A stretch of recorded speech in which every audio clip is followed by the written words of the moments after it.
ఓం నమ శివాయ. కార్తీక పురాణం అధ్యాయం 19. శ్రీ మహావిష్ణువు లీలా విశేషాలలో భాగంగా శ్రీకృష్ణ సత్యభామల గురించి శౌనకాది మునులతో సూతుడు చెప్పడం మొదలు పెడతాడు. ఒక రోజున కృష్ణుడు రుక్మిణి సమేతుడై ఉండగా దేవలోకం నుంచి నారద మహర్షి వస్తాడు. ఆయన చేతిలో ఉన్న పారిజాత పుష్పం గురించి కృష్ణుడు అడుగుతాడు. అది పారిజాతమని, దేవలోక పుష్పమని నారదుడు చెబుతాడు.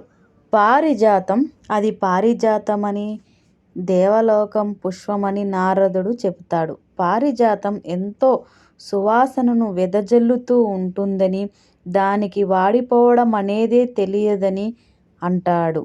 ఆ మాట వినగానే రుక్మిణీదేవి ఆశ్చర్యపోతుంది.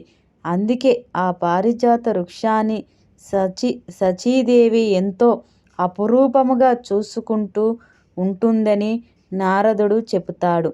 ఎంతో అపురూపమైన ఆ పుష్పాన్ని ఇష్టభార్య సిగలో ఉంచమని దానిని కృష్ణుడు అందజేస్తాడు.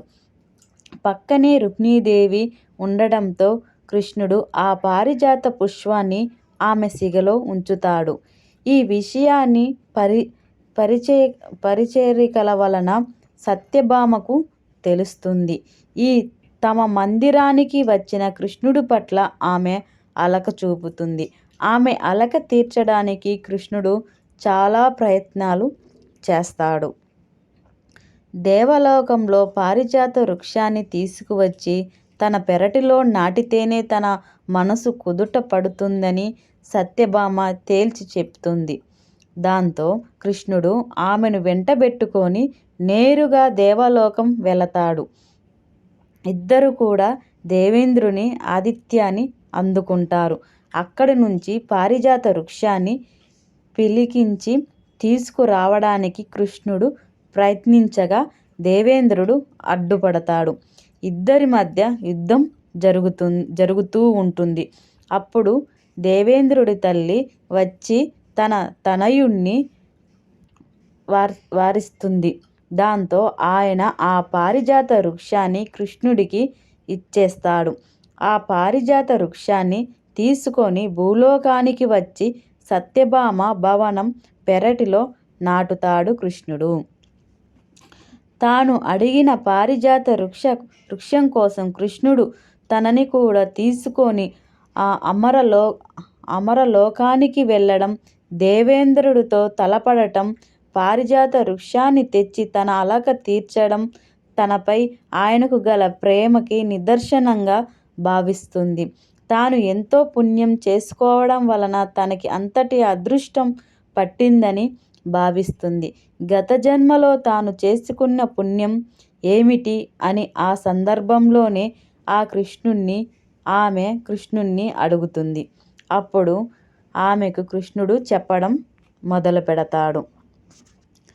తన పూర్వజన్మను గురించి కృష్ణుడు చెబుతూ ఉండగా సత్యభామ వింటూ ఉంటుంది. కృతయుగంలో మాయ అనే నగరంలో దేశశర్మ అనే బ్రాహ్మణుడు ఉండేవాడు. ఆయన పండితుడు, నియమనిష్టలు కలిగినవాడు, ఆచార్య వ్యవహారాలు తప్పనిసరిగా పాటించేవాడు. ఆయన దగ్గర చాలామంది శిష్యరికం చేస్తూ ఉండేవారు. ఆయన ఒక్కగానొక కుమార్తె గుణవతి. పేరు తగినట్టుగానే ఆమె సుగుణాలు రాశి, పెద్దల పట్ల గౌరవము, భగవంతుని పట్ల భక్తిని కలిగి ఉంటుంది. అలా ఆమె యవ్వనంలోకి అడుగుపెట్టింది. దాంతో ఆయనకు ఆమె వివాహాన్ని గురించి ఆలోచనలో పట్టుకుంది. కూతురు గురించి బాగా ఆలోచన చేసి ఆయన తన శిష్య బృందంలో బుద్ధివంతుడైన చంద్రుడు అనే వాడికి గుణవతిని ఇచ్చి వివాహం చేస్తాడు. ఆ దంపతులు ఎంతో అన్యోన్యంగా ఉండేవారు. అది చూసి దేశశర్మ ఎంతో ముచ్చట పడేవాడు. ఒక రోజున దేశశర్మ, చంద్రుడు ఇద్దరు కలిసి దర్భాల కోసం అడవికి వెళతారు. అలా వెళ్ళిన ఆ ఇద్దరు ఒక రాక్షసుడి బారిన పడి ప్రాణాలు పోగొట్టుకుంటారు. అలా మరణించిన మామ అల్లులు దైవ సన్నిధిలోనే ఎక్కువగా కాలం గడుపుతూ వచ్చిన మరణించిన మామ అల్లులు దైవ సన్నిధిలోనే ఎక్కువ కాలం గడుపుతూ వచ్చిన కారణంగా విష్ణులోకానికి చేరుకున్నారు. తన తండ్రి భర్త మరణించడంతో గుణవతి ఎంతోగానో దుఃఖిస్తుంది. భారం భగవంతునిపై వేసి రోజులు గడుపుతూ ఉంటుంది. భగవంతుని సేవ కోసమే ఎక్కువగా సమయం కేటాయిస్తూ ఉంటుంది. కార్తీక వ్రతాలు, ఏకాదశి వ్రతాలు అత్యంత భక్తి శ్రద్ధలతో ఆచరిస్తూ ఉంటుంది.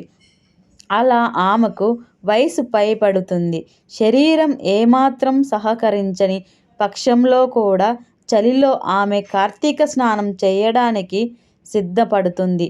అప్పుడు విష్ణుదూతలు వచ్చి ఆమెను దివ్య విమానంలో విష్ణులోకానికి తీసుకువెళ్తారు.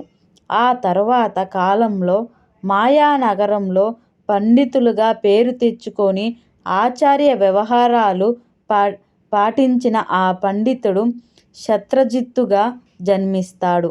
ఆయన శిష్యుడు చంద్రుడు అక్రూరుడుగా జన్మిస్తాడు.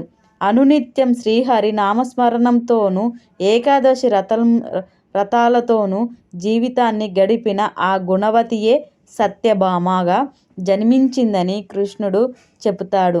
దాంతో ఆనందంతో మురిసిపోతూ సత్యభామ ఆయనను హక్కున చేరుతుంది.